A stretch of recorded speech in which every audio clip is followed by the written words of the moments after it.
सारे तीरथ धाम आपके चरणों में। हे गुरुदेव प्रणाम आपके चरणों में। सारे तीरथ धाम आपके चरणों में। हे गुरुदेव प्रणाम आपके चरणों में। जय गुरु। সবাইকে এই লাড্ডু গোপাল চ্যানেলে অনেক অনেক স্বাগত জানাই। গুরুদেবকে প্রণাম জানিয়ে, মাতা পিতাকে প্রণাম জানিয়ে আজকের এই পাঠ শুরু করছি। আর মূল পাঠে আসার আগে শ্রী শ্রী রাম ঠাকুরের শ্রীচরণ কমলে সশ্রদ্ধ প্রণাম জানিয়ে আজকের এই পাঠ শুরু করছি। আজকে তো একটা বিশেষ দিন, শ্রী শ্রী রাম ঠাকুর জয়ন্তী। আজ 6ই ফাল্গুন। 6ই ফাল্গুন বলে নয়, মাঘ মাসের শুক্লপক্ষের দশমী তিথি। তো আজকের এই দিনটা শ্রী শ্রী ঠাকুরের আবির্ভাব তিথি হিসাবে পালন করা হয়, শ্রী শ্রী রাম ঠাকুর জয়ন্তী হিসাবে পালন করা হয়। যদিও ঠাকুরের সম্পর্কে যে কথাটা আমরা বলি যে অক্ষয় তৃতীয়ার পবিত্র দিনেই কিন্তু তিনি মাতৃগর্ভে এসেছিলেন। তো যোগীগণ মানে মাতৃগর্ভে যেদিন জীবাত্মা প্রবেশ করে আর কি, সেই দিনটাকেই যথার্থ জন্মক্ষণ বলে মনে করেন যোগীগণ। জন্ম বলতে ভূমিষ্ঠ হওয়ার সময়টাকে না ধরে যে মুহূর্তে গর্ভে তারা প্রবেশ করেন মানে জীবাত্মা, সেই মুহূর্তটাকেই তারা যথার্থ জন্মক্ষণ বলে মনে করেন। এই প্রসঙ্গে যে কথাটা শ্রী মোহিনীমোহন শাস্ত্রী মহাশয় লিখেছেন আর কি, যে জননী জঠরে এলো অক্ষয় তৃতীয়ায়, অতীন্দ্রিয় নাম পেল অক্ষয় তৃতীয়ায়। শ্রী শ্রী ঠাকুরের সম্পর্কেই বলা হয় এটা, যে গুরু কৃপা সিদ্ধ হলো অক্ষয় তৃতীয়ায়, মহাপ্রয়াণ কইল অক্ষয় তৃতীয়ায়। কিন্তু আজকের এই দিনটা তার ওই আবির্ভাবের, মাতৃগর্ভে প্রবেশের ক্ষণ নয়, আবির্ভাবের মানে তিথি, আবির্ভাব তিথি। সেই জন্য আজকের এই পবিত্র দিনটা শ্রী শ্রী রাম ঠাকুর জয়ন্তী বলে পালন করা হয়।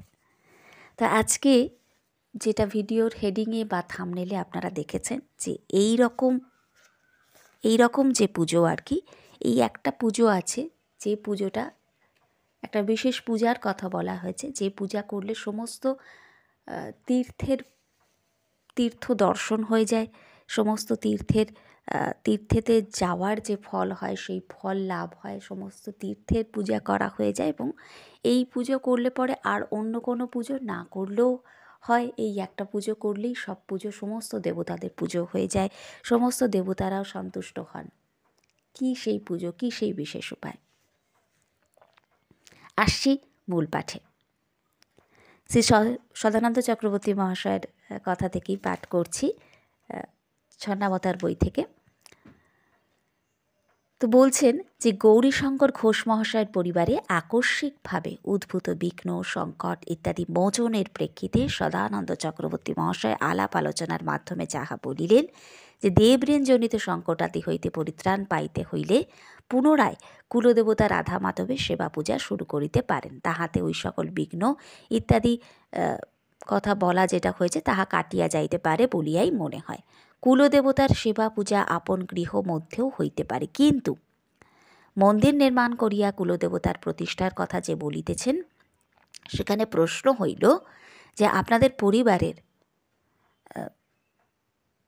অতীতের সেই পরিবেশটা কোথায়? কালের নিয়মে তাহা বজায় থাকাও সম্ভব নয়, পরিবর্তন অবশ্যম্ভাবী, তাহাই হইয়াছে। এই পরিবর্তিত পরিবেশ এই রকম পরিবেশে মন্দির নির্মাণ করিয়া পুনরায় কুলদেবতার সেবা পূজা শুরু করিয়া যদি ধরিয়া রাখা না যায়, অত্যাধুনিক দুনিয়ায় তাহাও একদিন পূর্বের ন্যায় থামিয়া যাইবে। আপনি তো চিরকাল থাকিবেন না, কিন্তু আপনার বংশধরগণ তাহা যদি ধরিয়া থাকিতে না পারে, তাহা ছাড়া আগ্রহ সহকারে বিগ্রহ স্থাপন করিলেন, তাহার সেবা পূজা নিত্য ভোগ রাগ যাবতীয় রক্ষণাবেক্ষণ বাকি জীবনে আপনি না হয় চালাইয়া গেলেন, কিন্তু তারপর হয়তো একদিন অন্যদের সেই বিগ্রহ তারা হয়তো করবে না। তো প্রশ্ন হতে পারে, তবে উপায় কি?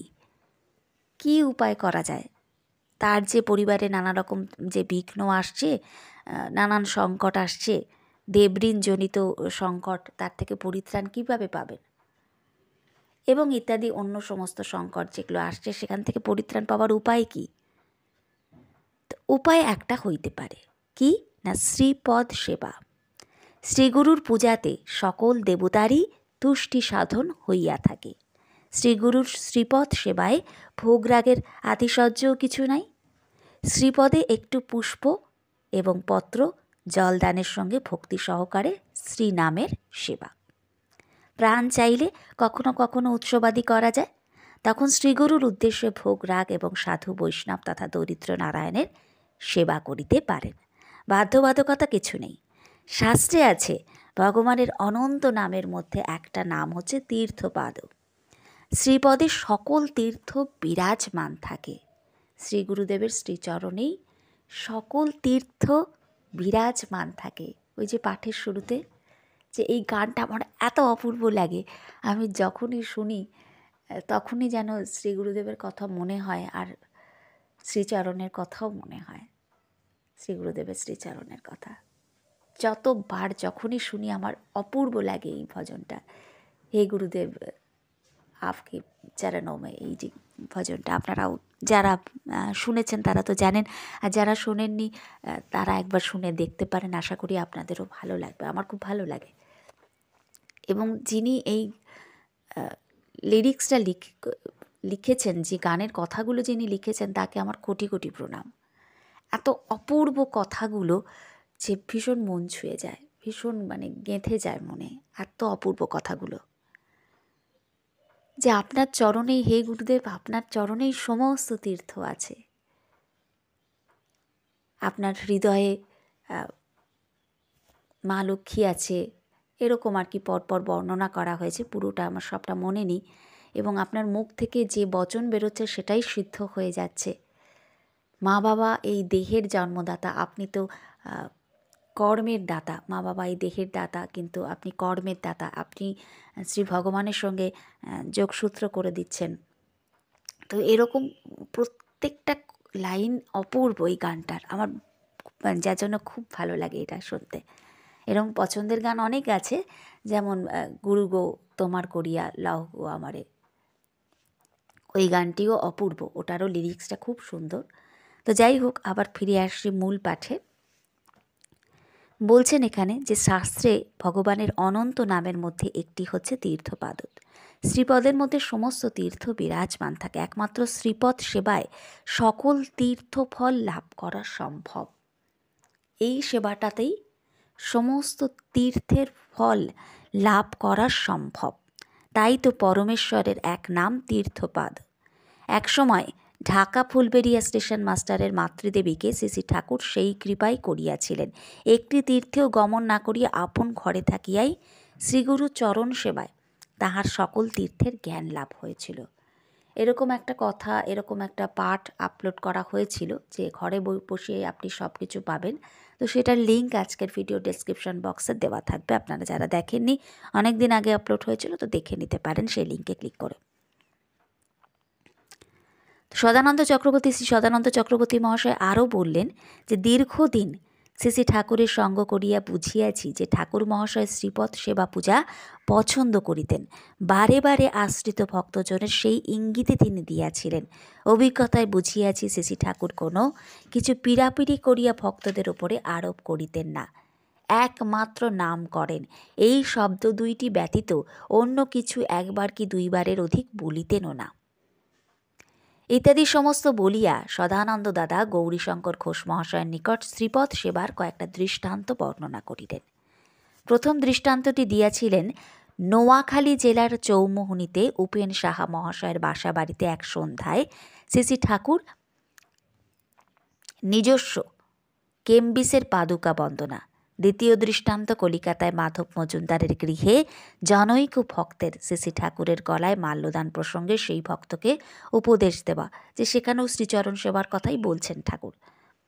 দুইটি ঘটনাই পূর্বে এই বইতে আলোচনা করা আছে আর কি।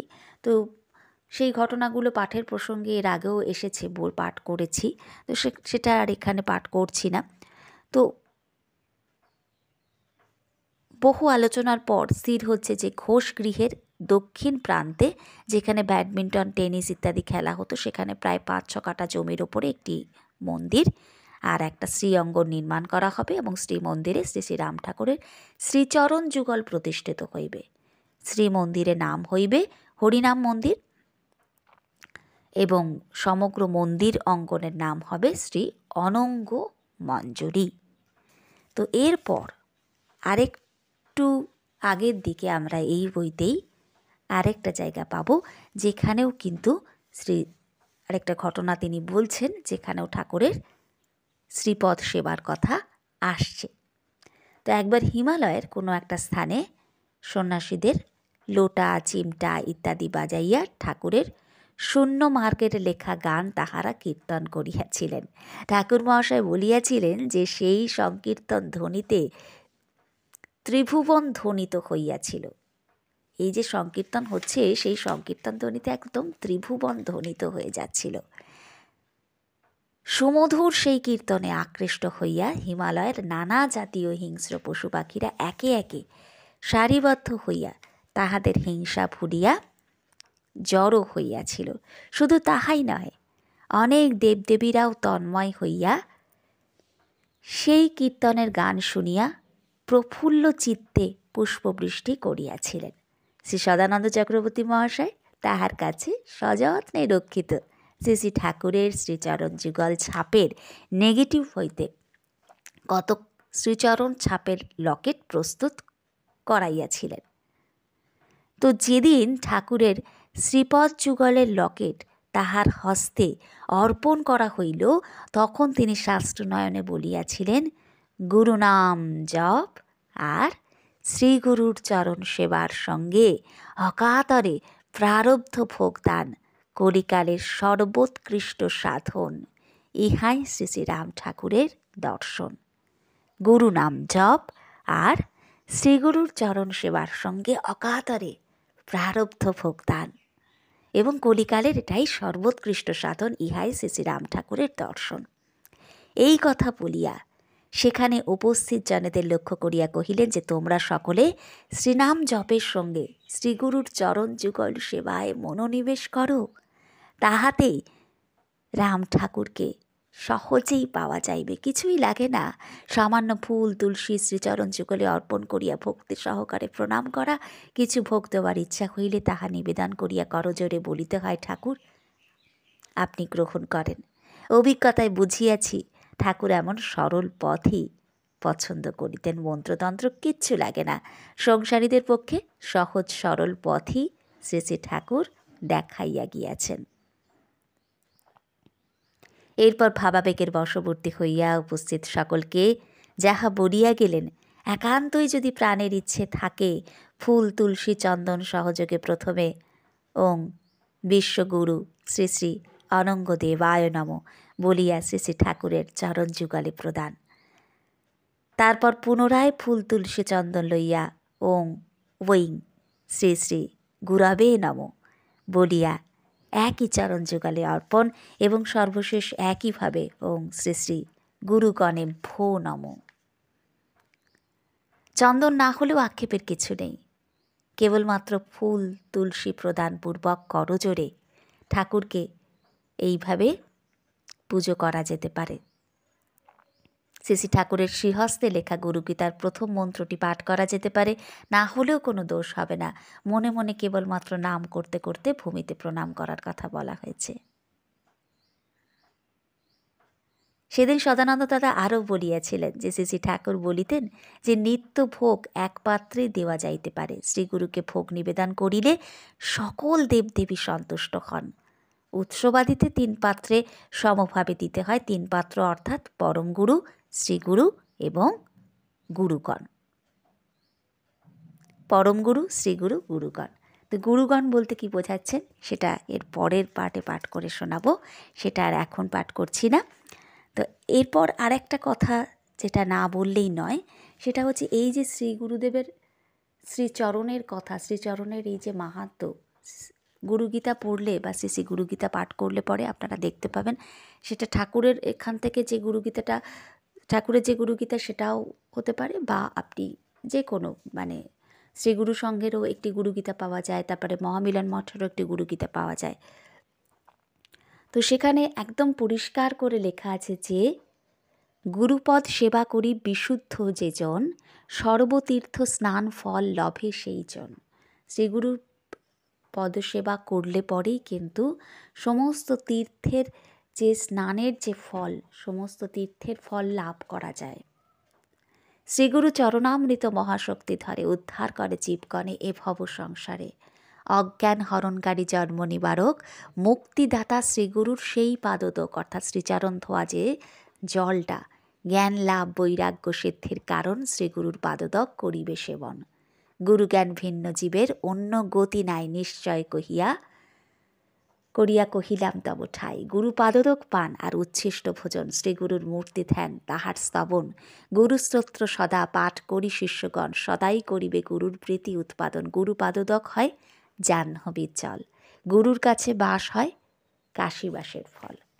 তাহলে শ্রীগুরুর শ্রীপদ সেবার এতটাই মাহাত্ম্য। আমি অনেক বছর ধরেই আমাদের বাড়িতে এই কথাটা শুনে আসি। মাসিমণি অনেকবার বলেছে, মা অনেকবার বলেছে যে কোনো সংকটে, এটা আমি প্রথম মানে বেশি করে শুনতাম মাসির কাছে, মাসিমণির কাছে আর মায়ের কাছে। মাও সবসময় বলে আমাদের বাড়িতে শ্রী গুরুদেবের দেহত্যাগের পর থেকে শ্রী গুরুদেবের ওই শ্রীচরণ পাদুকা রাখা আছে, নিয়ে আসা হয়েছিল গুরুদেবের ওখানে অনেক। সেই উনি তো এমনি কিছু ব্যবহার করতেন না, উনি ওই কাঠের খড়ম ব্যবহার করতেন। তো ওই পাদুকা আমাদের বাড়িতে নিয়ে আসা আছে। তো সবসময় উনি সব জায়গাতেই যেখানেই যান ওই কাঠের খড়মই পরতেন। তো ওই পাদুকা আমাদের রাখা রয়েছে। তো মাকেও দেখেছি বারবার বলতে যে কোনো সংকটে, যে কোনো অসুবিধায় ওই পাদুকা স্পর্শ করে সেখানে প্রণাম করলে পরে অনেক রিলিফ হয়, অনেক সমস্যা থেকে মুক্তিও হয় এবং একটা মনে অদ্ভুত শান্তি আসে, তৃপ্তি আসে। আর মাসিমণিকেও বলতে এই কথা শুনেছি যে অনেক কিছু মানে পাদুকাতে স্পর্শ করে সেখানে বললে পরে যেন সাথে সাথে একটা মনের কষ্টটা চলে যায় এবং সঙ্গে সঙ্গে একটা মানে সেই সংকট থেকে হয়তো অল্প কিছু দিনের মধ্যেই সেখান থেকে বেরিয়ে আসা সম্ভব হয়। তো শ্রী গুরুদেবের পাদুকা এমনই মাহাত্ম্য যে সেই পাদুকা সেবা পূজা করলে, এটা আমি আমাদের বাড়িতে বারবারই দিদাও বলতো, দিদিভাইও, দিদির কাছেও শুনেছি যে সেও বলতো, বলে আর কি, এখনও বলে যে অন্য কোনো পুজো না করলেও চলে, একমাত্র শ্রী গুরুদেবের পুজো করলেই সমস্ত পুজো করা হয়ে যায়। এবং আরও একটা ব্যাপার আমরা শ্রী গুরুদেবের ওখানে শুনেছি যে যখন আমরা ওখানে ভেতরে ঢুকতাম আর কি, তখন সেখানে আগে আমরা শ্রী গুরুদেবকে প্রণাম করে পরে কিন্তু আমরা ওদিকে রাধারানী, গোপাল সোনা যারা রয়েছে আর কি, শ্যামসুন্দর, সবাইকে আমরা পরে প্রণাম করতাম। আগে ঢুকেই আগে ওনাকে প্রণাম করে নিতাম। কেননা উনি যদি না পরিচয় করিয়ে দিতেন, উনি যদি না চিনিয়ে দিতেন, তাহলে আমরা কিন্তু তাকে তাকে চিনতে পারতাম না। ঈশ্বরের সঙ্গে যোগসূত্র করিয়ে দেন শ্রী গুরুদেব, তাই জন্য তাকে আগে প্রণাম করার ব্যাপার। আর যেমন তিনি বলতেন সবসময় যে বাড়িতে বা কোথাও মা বাবা পাশাপাশি বসে রয়েছে, তো আগে সবসময় মাকে প্রণাম করতে, তারপর বাবাকে প্রণাম করতে। তার কারণ হচ্ছে মা যদি না বলে দেয় যে তোমার বাবাকে, তাহলে তুমি কোনোদিন জানতে পারবে না যে তোমার বাবাকে। সেই জন্য আগে মাকে প্রণাম করা এবং মা হচ্ছেন প্রথম গুরু, সেই হিসাবে আগে তাকে প্রণাম করা। তো ঠিক তেমনই সমস্ত পুজোর আগে যেমন গণেশের পুজো করতে হয়, গণেশ দেবতার পুজো করতে হয়, করে আমরা যেটা করি যে শ্রী গুরুদেবের পুজো মানে সবার আগে করি, তারপর অন্য সমস্ত পুজোগুলো করি। এটা আপনারা আপনাদের মতন করে, সেটা নিয়ে আমি কিছু বলতে চাইছি না। কিন্তু শ্রী গুরুদেবের পাদুকা পূজা করলে পরেই, শ্রী গুরুদেবের চরণ সেবা করলে পরেই সমস্ত পুজো হয়ে যায়। শ্রী গুরুদেবের পুজো করলে আর অন্য কোনো পুজো তার মধ্যে দিয়েই সব দেবতারা সন্তুষ্ট হন। তা আজকের পাঠকে আর দীর্ঘায়িত করব না। এর পরের পাঠে ওই গুরুগণ বলতে কি বলছেন এখানে, এর পরের পাঠে পাঠ করে শোনাবো। তবে কাকলিদিকে বিশেষভাবে ধন্যবাদ। কাকলিদি সেদিনকে এই যে পরের অংশটা পাঠ করলাম, যেখানে ওই শ্রীপাদুকার সেই নেগেটিভ থেকে ফটো তৈরি করে সেটার লকেট করার কথা বলা হচ্ছে। তো সেই অংশটা কাকলিদি আমাকে কাকলিদি গ্রুপে ছবি তুলে পাঠিয়েছিল। তো সেই জন্য কাকলিদিকে অনেক অনেক ভালোবাসা এবং ধন্যবাদও জানাই। আসলে এটা ঠাকুরের মানে এই অংশটুকুনি, যেটা প্রথম অংশটা পাঠ করলাম সেটা আমি একটু মার্ক করেই রেখেছিলাম আগে পাঠ করব বলে, কিন্তু 1 সপ্তাহ পেরিয়ে গেছে, পাঠ করা হয়নি। আর এটার সঙ্গে এই দ্বিতীয় অংশটা পাঠ না করলেই নয়। দ্বিতীয় অংশটা আগে দেখে রেখেছিলাম, কিন্তু পরে আর ওটা মার্ক করা ছিল না। আমি মার্ক করে রাখতেও পারি না, কারণ আমার মার্ক করে রাখলে মার্ক করা থাকে না। সেই কারণের জন্য আমি মার্ক খুব কম করে রাখি।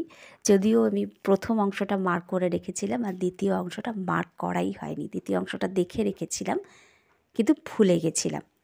তো প্রথম অংশটার সঙ্গে দ্বিতীয় অংশটা পাঠ করলে তবেই পুরো ব্যাপারটা একটা সম্পূর্ণ হয়। তো শ্রী ঠাকুরের এতই কৃপা যে সেদিন কাকলিদির মধ্যে দিয়ে তিনি এই অংশটাকে আমাকে পাঠ করার কথা মনেও করিয়ে দিলেন, এবং পেজ নাম্বারটাও পেয়ে গেলাম এবং পাতাটাও দেখে যাই হোক আমার পুরোটাই মনে পড়ে গেল আজকে। তো শ্রী গুরুদেবের এই যে শ্রীপাদুকা, এই শ্রীপাদুকার স্মরণ মাহাত্ম্য বলে আমার কাছে যে শ্রী শ্রী গুরুগীতাটা আছে সেখানে রয়েছে, তারপরে অন্য গুরুগীতাতেও থাকে। অন্য জায়গায় যে সমস্ত গুরুগীতাগুলো অন্য জায়গা থেকে প্রকাশিত হয় সেখানেও থাকে। তো এইটা যেটা পাঠ করছি সেটা শ্রীগুরু সঙ্গের থেকে বাবা এনে দিয়েছিল, তো সেই গুরুগীতা আর কি। পরবর্তীকালে আরও কিছু ওখান থেকে পরিচিত কাউকে দিয়ে আনানো হয়েছিল, তো কাউকে দেওয়ার জন্য বা নিজেদের কাছেও এক্সট্রা রাখার জন্য। তো প্রথম এনে দিয়েছিল বাবাই এনে দিয়েছিল আমাকে। তো ওখানে শ্রীগুরু পাদুকা স্মরণ মাহাত্ম্য বলে যেটা দেওয়া আছে, এত অপূর্ব এটা। তো একটু পাঠ করতে ভীষণ ইচ্ছে করছে যে কোটি কোটি মহাপ্রতি কোটি কোটি দানে কোটি কোটি মহাযজ্ঞের শুদ্ধ অনুষ্ঠানে যত ধর্ম যত পুণ্য না হয় কখনো, ততোধিক পুণ্য হয় পাদুকা স্মরণে। যত ধর্ম যত পুণ্য না হয় কখনে, ততোধিক পুণ্য হয় পাদুকা স্মরণে। কোটি মহামন্ত্র জপ, কোটি তীর্থে স্নান, কোটি কোটি দেব পূজা, কোটি রত্ন দান, তাহাতে যতিক পুণ্য না হয় সঞ্চয়, পাদুকা স্মরণে ততোধিক পুণ্য হয়। মহামারী মহারোগ আর মহৎপাত, মহাদোষ মহাভয় মহাঝঞ্ঝাবাত, মহাপাপ বিপদাদি আসিলে কখন, শ্রীগুরুর পাদুকা মনে করিবে স্মরণ। মহাপাপ বিপদাদি আসিলে কখন, শ্রীগুরুর পাদুকাদি মনে করিবে স্মরণ। পাদুকা স্মরণে হয় ভয় নিবারণ, পাদুকা মাহাত্ম্যই করিলাম কীর্তন। জয় গুরু জয় গুরু জয় গুরু। তো তার এই পাদুকা যাদের ঘরে নেই, তারা ওই শ্রীচরণের একটা মানে ছবি প্রিন্ট আউট করিয়ে নিয়ে সেটাকে ল্যামিনেট করে নিয়ে, বা কাঠ বাইন্ডিং, যেগুলো কাঠ বাইন্ডিং বা বোর্ড বাইন্ডিংটা টেকসই বেশি হয় ল্যামিনেশনের থেকেও।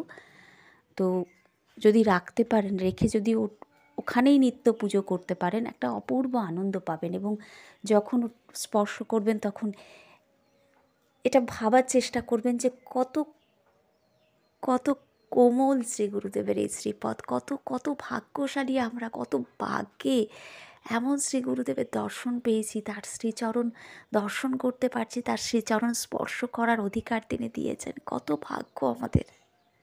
এই শ্রীচরণে সব সব তীর্থ রয়েছে, এখানে সমস্ত কিছু রয়েছে। আমরা তো সরাসরি ঈশ্বরকে দেখতে পাই না, তাকে দেখেছি আমরা তার মধ্যে দিয়ে সব কিছু পেয়েছি। এই সেই শ্রীচরণ। এইভাবে আস্তে আস্তে রোজ সেবা পূজা করতে করতে, প্রণাম করতে করতে দেখবেন একদিন যখন স্পর্শ করছেন তখন সেই কোমল ভাবটা আপনি অনুভব করতে পারবেন হাতে। তখন আর মনে হবে না যে আপনি পাদুকা স্পর্শ করছেন, তখন মনে হবে না চিত্রপট স্পর্শ করছেন, মনে হবে সরাসরি তাকেই স্পর্শ করছেন, তিনিই রয়েছেন এখানে বসে। সেই কোমল, তার সেই অঙ্গের সেই কোমল ভাবটা আপনার স্পর্শে আপনি অনুভব করতে পারবেন। गुरु कृपा ही केवलम, गुरु कृपा ही केवलम, गुरु कृपा ही केवलम।